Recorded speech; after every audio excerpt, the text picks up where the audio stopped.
Welcome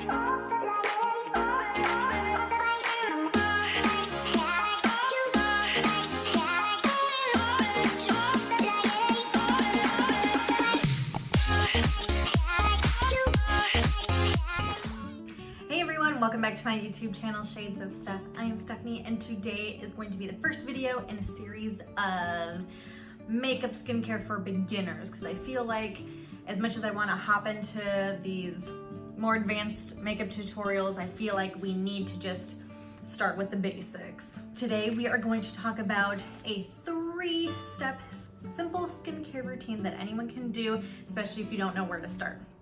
And that's going to be to cleanse, moisturize, and protect your skin. So why is it even important to have a skincare routine? I mean, who cares, right? Wrong. You want a skincare routine because you want your skin to look your best, right? You want to be able to prevent fine lines and wrinkles, hyperpigmentation, skin damage, all those things that actually cost more money in the long run to fix. We can prevent those things now with just even a basic skincare routine. And again, I feel like when my skin is at its best, I have a lot more self-confidence. When I have a bunch of breakouts all over my face, the last thing I want to do is go anywhere in public and say hi to everybody. Before we hop into the different types of cleansers and moisturizers there are, you need to understand your skin type, because it'll be easier to shop for those products when you actually understand your skin type and know what products will actually work for you. There are 5 skin types that we're going to talk through today. First one's normal, then we have sensitive, dry, oily, and combination.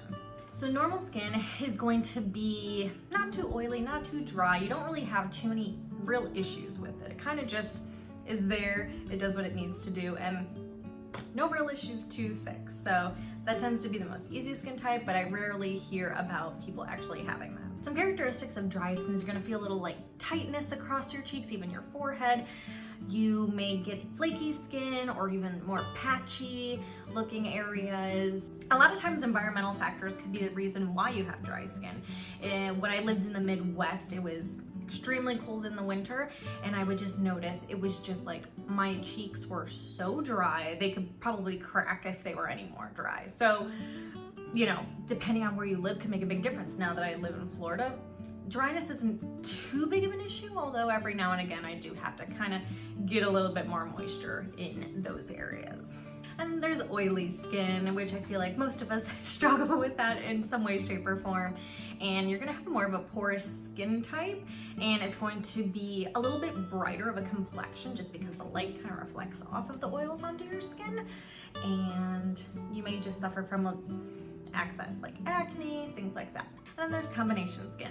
Combination skin is going to be a healthy balance of dry and oily skin. And a lot of times that's going to be in your T-zone. So that's going to be like across your head. And I can also fall into that category because I am oily on my forehead and the nose area, and then I get very dry in the cheeks area. Not super dry again because I live in Florida, but I can get pretty dry in those areas. So the first step in our skin routine is the cleanser. There are so many on the market that there's aisles when you go down like a Target or a Walmart or even a Walgreens. I mean, you have just so many to choose from, and sometimes you don't even know where to start. Because there are so many options, I have broken them all down into 3 major categories. So for oily or combination skin, you want to focus on using gels, foaming cleansers, and clay cleansers. These are going to help purify the skin and strip away any excess oils. For dry or sensitive skin, I would recommend using a micellar water or a cream cleanser. This is going to not strip away all of the oils from your skin and be very gentle and keep hydration where it needs to be. I have my own opinions on the micellar water just because I've tried it in 2 different ways. I've tried it waking up in the morning and using it as my first cleanser of the day and have had real success with it and feel like my skin is still very moisturized, it's not tight feeling, and it feels clean. I've also used it at the end of the day to try to take off layers of makeup, and I felt like it just didn't leave my skin feeling as clean as it could. I still saw in some creases makeup was still there, and I don't like when anything is left behind. So take that how you will, but it is, you know, really interesting technology because the micellar particles actually are supposed to lift any dirt and makeup right off of your skin, and you can actually just let it sit on the skin.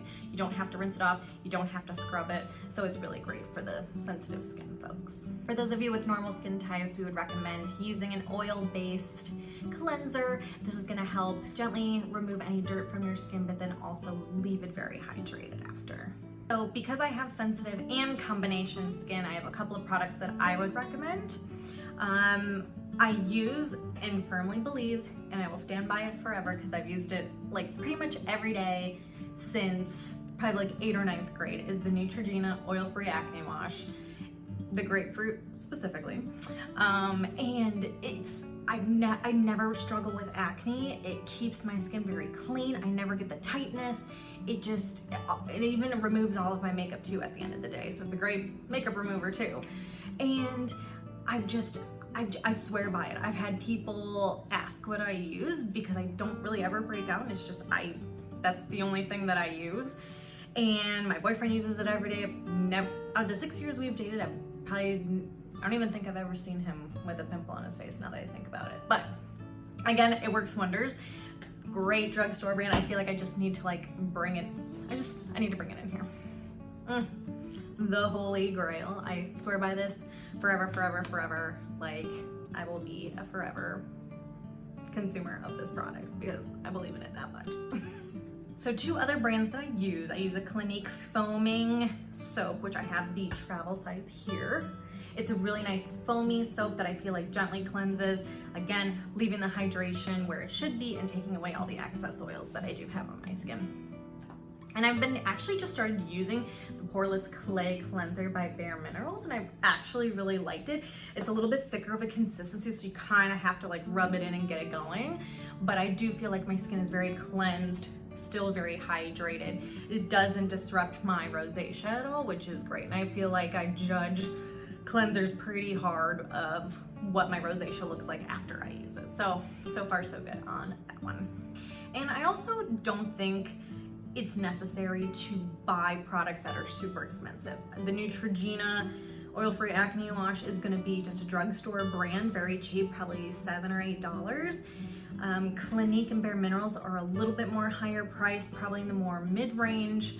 I've tried things that are a bit higher priced, and I don't really think it's all that necessary. There was one cleanser that I used. It was by Sunday Riley, the Ceramic Slip is what it was called, cleanser. It's supposed to be for all skin types. And I told the associate, I said, okay, because they were really pushing me on this product. So I said, okay, first of all, is it gonna work for rosacea? That's the biggest problem I have, and that's where the sensitivity comes from. So yeah, I can work on all skin types, sure, but like rosacea specifically? And they said, yeah, no worries. It works so well with rosacea, will calm the redness, yada, yada, yada. Well, I used it for 2 days and I broke out in the areas that I have rosacea, like cystic acne. And whenever I used it, I just felt like I couldn't get the product off my skin. So I know it was clogging my pores. It just was not worth it. And it is very expensive. So let me tell you, I took that to Sephora and I brought that ish right back. So step 2 is going to be to moisturize your skin. So once you've cleansed your skin, it's nice and bright and clean, you want to go in with a moisturizer. Some people don't believe that you need a moisturizer, especially for those that have oily skin. They're like, oh, well, my skin's already oily, so it's already moisturized. Well, there are moisturizers out there to help balance those things out. For the longest time, I didn't really have a real skincare routine. Like, I used a cleanser and then didn't really follow up with a moisturizer. I was like, oh, I tend to be a bit more oily. I don't really need a moisturizer, right? No, you totally do, because there are moisturizers out there that help balance out the oil glands on your skin. So then not only are you adding moisture back in, you're balancing out your skin and protecting it from environmental factors, which is huge. So it is really important to do. So moisturizers can be broken down into 3 categories. Number 1 is going to be humectants, and this is going to be for the oily skin folks. These are going to include your gel creams, hydrogels, and oil-free moisturizers. Emollients are going to be more for dry skin, and those are going to be more richer creams and balms. Occlusives are going to be for the really dry skin folks, and these are going to be very thick creams, and they're going to provide the deepest hydration possible. So because I fall into the category of combination skin and sensitive skin, these are some of the recommendations that work really well for me. So I use the Neutrogena Hydro Boost. Again, it is drugstore friendly as far as price, and it's in a gel cream consistency, so you layer it on your skin and my skin just sucks it right up. It doesn't leave it oily. There's no extra product like hanging out. It just absorbs it so nicely, and it's so smooth, and it just has a really nice finish on my skin. Like it just works really well for me. So definitely my number one recommendation. I also recommend Clinique's Dramatically Different Moisturizing Gel. It also comes in a lotion, and it's always very well known for the square yellow bottle that it comes in. I used to work at a makeup store back in high school at an outlet mall, and that was always the sought out product. As soon as we got a shipment in of the gel and the lotion, it was always sold out within a couple of days because people would buy multiples of it. And I even went and bought it because I'm like, well, if everyone's buying it, it must be pretty good. And it really is. It's another, I used the gel, that's what I liked better compared to the lotion, but it just absorbs so quickly into your skin as soon as you put it on. It was like your skin just drinking a glass of water. It felt so nice. So there is a reason why it was always sold out all the time. And then I do like Sunday Riley's Tidal Water Cream. Again, similar to the Neutrogena Hydro Boost, it is more expensive, like very expensive, but it does work really nice. And again, easily absorbable into the skin without leaving any excess like product or kind of feeling like greasy. Not at all. It's a really nice product overall. On days where I'm feeling extra dry, especially in like the cheek area, I might go in with a heavier moisturizer. I like using the CeraVe moisturizing lotion, and I just kind of put it along this area because I tend to get a little drier here, especially in the winter. But I would only do that maybe every couple of days because again, it's already a very sensitive area, and I do have combination skin already. So step 3 is to protect your skin, and that's with using some kind of an SPF. Sunscreen is super, super important, and I've realized over the last few years how important it really is. Now that I'm trying to take better care of my skin and going to a dermatologist regularly, it's just, at this point, it's a non-negotiable. Like, I will have sunscreen on, make sure my makeup has SPF in it, put an additional SPF onto my skin under my makeup. So it's super, super important. It's a good habit to get into. I will say that I've found it very tricky to find a good SPF to layer over your moisturizer, but then under your makeup, because I feel like SPFs tend to get a little bit greasy, and it's hard to set your makeup over it, and sometimes it can clog your pores just having all these layers on. So I have found it to be quite difficult. I brought it up to my dermatologist and said, like, what can I do here? I want to do the right thing and wear sunscreen, but at the same time I hate doing it because it makes me look greasy and it's cakey under my skin, and I don't know what to do. So she recommended using, it is by Color Science, and it looks like this. And this is a powder SPF. So you can put it over your makeup, you can put it on your arms, your legs if they're exposed, wherever. And it lays really pretty over your makeup too. And it helps to absorb any oils or sweat on your face. So if you're gonna be outside working out, this is awesome. So this is what it looks like. So it comes in a little brush, and the powder goes through the brush, and you can just like brush it on over your makeup. And again, there's a few different colors. This is in medium, and it is pretty light, as you can see. So a lot of times I'll use this if I go running outside, apply this over my face, and again, it absorbs the oils and any sweat that you have, so it just stays put. And this is SPF 50, so it's awesome.